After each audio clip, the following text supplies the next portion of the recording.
Magandang araw mga tol, breaking news po tayo ngayong araw. Isang miyembro at kaibigan ni Terence "Bud" Crawford na si Bernie Davies sinabi ang pinakamagandang laban para kay Crawford. Kung sakaling hindi daw mangyari ang rematch kay Errol Spence, pinakamagandang option umano si Kit One-Time Thurman. Kahit matagal daw walang laban si Thurman, meron siyang kakayahan para magbenta ng laban.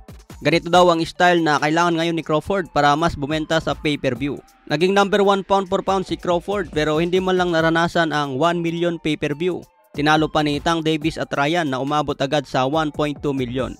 Hindi rin nagustuhan ni Bernie Davies ang planong pag-akyat ni Crawford sa 168 laban kay Canelo. Pinaka-best option daw ni Crawford mag-stay na lang sa 147 at pulbusin si Thurman at Jaron Ennis. O kaya labanan na lang si Jermell at Tim Tszyu. Pero sa tirada ngayon ni Crawford mga tol, nakahanda agad kay Canelo para sa kanyang legacy. Mukhang masarap daw kasi maging 3 division champion lalo na kung ikaw ang akyat ng 3 division. Wala pang gumawa niyan sa kasaysayan ng boxing, no? From welterweight to super middleweight. Kaya gusto ni Crawford na siya ang unang makagawa sa history. Sa iba pang balita, Yordenis Ugas versus Mario Barrios para sa WBC interim belt. Magiging undercard ni Canelo versus Jermell Charlo ngayong September 30. Ayon po yan sa boxingscene.com. Matatandaan na matagal nang nag-utos ang WBC tungkol sa bakbakan ni Ugas versus Barrios. Noong March pa po yan. Pero biglang pumasok ang usaping Ugas versus Kit One-Time Thurman. Pero hindi nag-finalize ang laban. Huling laban pa ni Thurman, panalo po siya kontra Mario Barrios. Si Yordenis Ugas naman natalo siya kontra Errol Spence.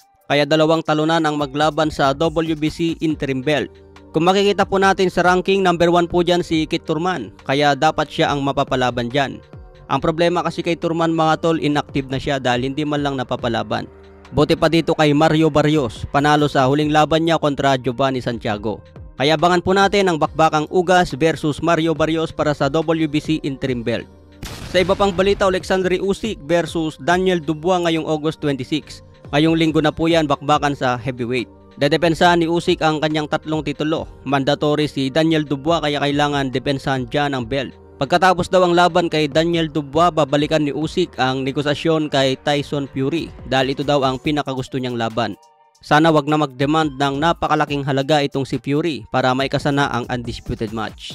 Sa iba pang balita, Ryan Garcia nakipagtrastokan sa isang MMA.